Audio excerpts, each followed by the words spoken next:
Why are we letting prisoners... Oh, gosh, I'll start that again. Why are we letting prisoners out early instead of just deporting foreign criminals? Today, 1,700 offenders were let out. There was a party atmosphere outside HMP Wandsworth. One of them walked out and immediately...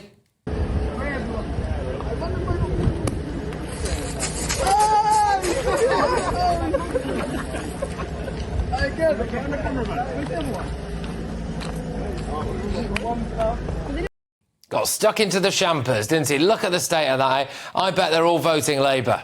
You're grateful to Labour and you're grateful to the... 100%. Yeah. I'm vote Labour all my life. Yeah. Labour's the one. And he's not the only one. A 20-year-old drug dealer is also saying that he's a lifelong Labour voter now. I'm not surprised. Having said that, forget the spliff and cheap fizzy wine at the prison gates. There's been a party atmosphere inside HMP Wandsworth recently after a prison guard was filmed having sex with an inmate while another looked on smoking something that looked suspiciously like cannabis. We are currently living in an Orwellian world where the Labour government is telling us that they are releasing criminals to make your streets safer. We could see looters running amok, smashing in windows, robbing shops and setting neighbourhoods alight.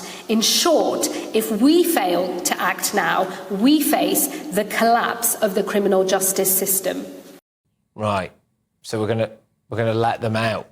OK. All right. Do you remember when Jess Phillips stood up in Parliament and made a point out of reading all the names of domestic abuse victims? Sabita Thanwani, Yasmin Begum, Shatira Bibi, Sherry Bruce, Helen Laurie, Emma Bailey, Ramona Stoyer, Alison Nelson, Susan Ferrance.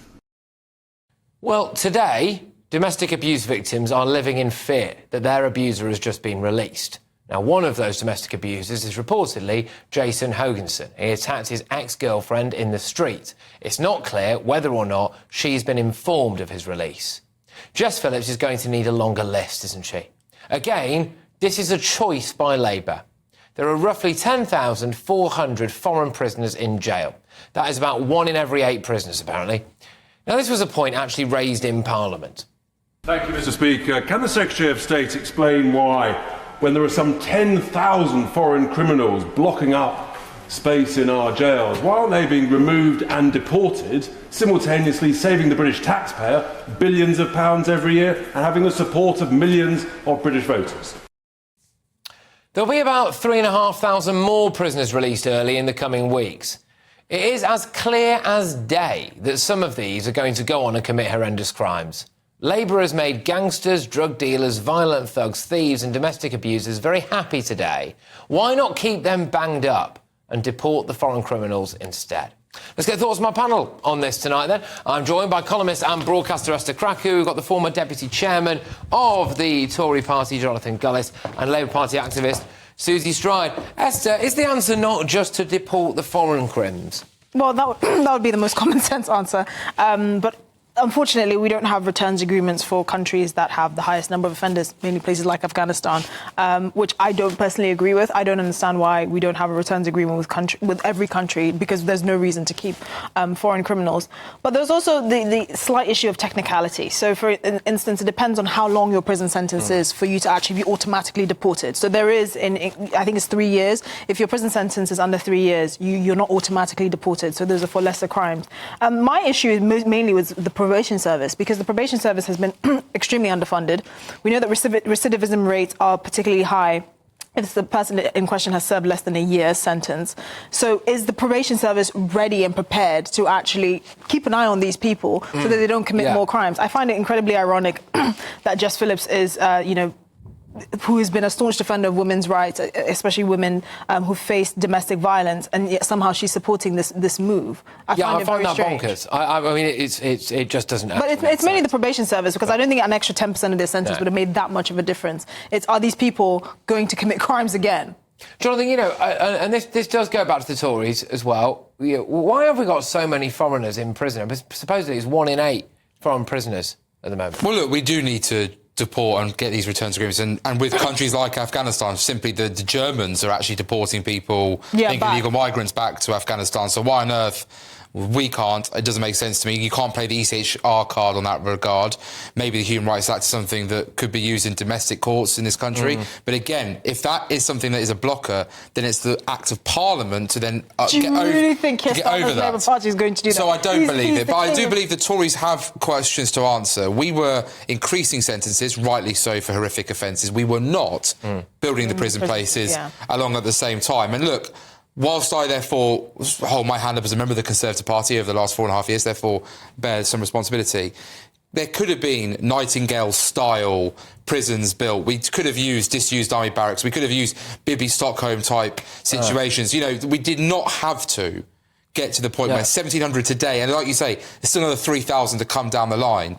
We are going to see people go on to commit horrific crimes. We've already seen Sir Keir Starmer sign letters to stop foreign national offenders being deported, which kept the playing ground, and some of those people went on to commit further crimes like violent assault, like drug offences. Hold on, but I think it's important to add a bit of context here. This early release scheme has been going on since 2007, since Gordon Brown. So yes, while the Tories do bear some blame, this has been a problem that's almost 20 years in the making. Why has no government got to grips with the fact that we don't have enough prisons, we're sentencing people longer, and we're not deporting enough foreign criminals? The thing that I wonder whether or not Keir Starmer can live with on this is anyone can see that some of these people who've just got out now are going to go on and do some pretty horrible things. All right, the reoffending rate is massive. They're obviously pretty chuffed to be out and about. If one of those people goes out there and kills someone, how does Keir Starmer square that?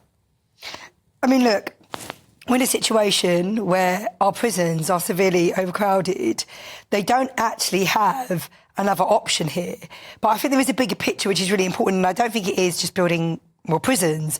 I mean, we've just been having this conversation. You know, I don't want to use the term broken Britain, but there are lots of things about Britain that are broken and actually are not acceptable, and also not where we want the future of this country to be.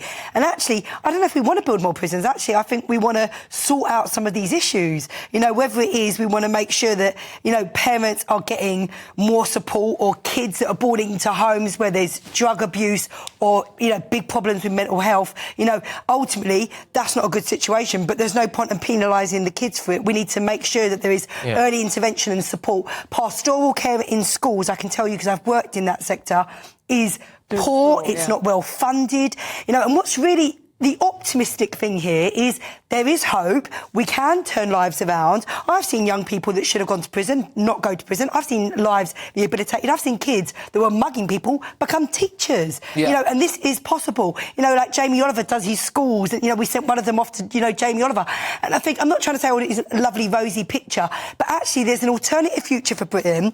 And actually, it's not, building more prison places is important. Probation services being properly invested in is important. Right. This is not just about the Conservatives, but I also think there's a wider and bigger picture here. There is, but I do want to, you know, as a woman, I was thinking about the domestic abuse aspect. Well, yeah, I mean, but I think she makes a good point, because that kind of antisocial behaviour that comes with people that commit domestic violence against their partners, for example, the signs are there from a young age. So if you see the kinds of people that go to prisons, they're not publicly educated boys from Chelsea. They tend to be people from lower socioeconomic class. I mean, I think it's like 40% of inmates have a reading level of under the age of 11, right? So these are people that would have low reading abilities or skills. They're not highly educated. So the signs are already there. So there is that question. But for me, now in this situation that we're in right now, the question is, what is an actual effective deterrent? Because if you have been a victim of domestic violence and you've seen someone who's supposed to serve at least half of his sentence only serve 40% of his sentence, who could potentially come out is not very highly educated, could potentially be homeless and all of that. How are we as society addressing these concerns that would probably incentivise them to commit another crime? But we're also, we're paying for it. Apparently some of these people, Jonathan, are going to be shoved in hotels. So, you know, it kind of paints a picture now, doesn't it, really, of, you know, these towns across Britain where you've got one hotel over there that's got a load of asylum seekers in it, one hotel over there that's got a load of prisoners in it, and you think, well, hang on a minute, what's going on? Look, it feeds definitely into this idea that law and order is falling apart at the seams, and that's a very worrying situation, because if the public lose faith in our police and in our justice system, that only aids and abets the criminals themselves able to prey on the vulnerabilities and the fears of the law-abiding citizens. So I think it is a huge concern that decisions be made today. And it goes back to what Esther was saying when we spoke earlier. This is a choice, and Labour are choosing at this moment in time to scrap the winter fuel payment from pensions. They're choosing, for example, to stop some sale of some arms licences to Israel, who is an ally in the Middle East, which sends a signal to Iran and China that we're willing to weaken an ally in a very precarious part of the world. And then we're now willing to release up to today 1,700, a further 3,000 down the line of people who have committed awful offences, who are likely, in cases, to go on and offend, are busy celebrating it as if it's like, winning the World Cup. It is very worrying. These people have shown, therefore, very little remorse.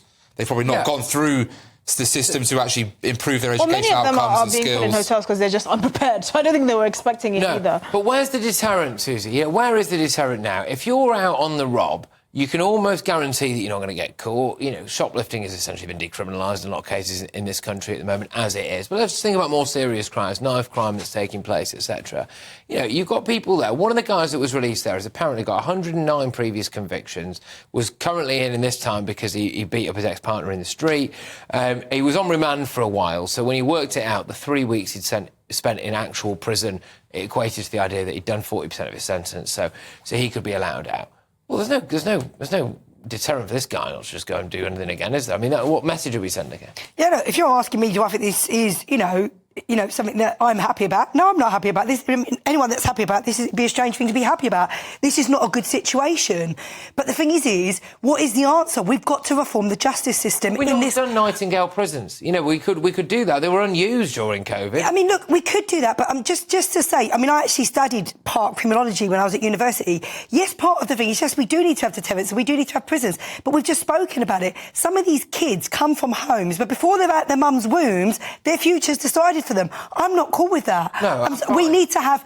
We need to make sure that we have a rapidly growing population. So I believe that maybe can we not do both? Can we not do more preventative stuff, absolutely, more care stuff, but also acknowledge the fact that we have a massively rapidly growing population here, and therefore you do need more stuff. Oh, I mean, this is the failure of successive governments. No questions asked. But I think on the Nightingale's prisons, there's a bit of a logistics issue in the sense that we don't have enough prison staff. That's another thing. It's incredible that we don't have a scheme that naturally funnels people from the armed armed forces, for example, into becoming prison staff that actually retains them for longer periods of time. But that's one of the main issues. We actually don't have enough prison staff. They're not pop-up shops. They actually have to have. I tell you what, I'm desperate for logistics is I absolutely love what El Salvador has been doing. I don't care about the negative. Literally locking They increased the army by a third. Therefore they used the army to work with the local police force. They knew the 70,000 people who are affiliated to gangs. They've gone out there, dragged them off the streets, put them into these supermax prisons. I don't care how long those people are in there for, to be perfectly frank, because crime has drastically dropped. And I promise you, there's a reason that man wins with over 80% of the vote. And if Starmer did this in this country, I tell you what, he'd be in power. I just want to say on knife crime, and it's really important because I know we're talking about gangs, but some of this stuff did go up under the Conservatives because things like mentors, youth clubs, community support workers, and they may sound all softy. Yes, we do need. Because you need both, Patrick. You need prisons, you need police, you need to have lines, antisocial behaviour, because ultimately that hits the poor. You've got to be tough on these things, tough on crime and the causes of crime, but you also need to have these other things that actually do work and do bring crime down.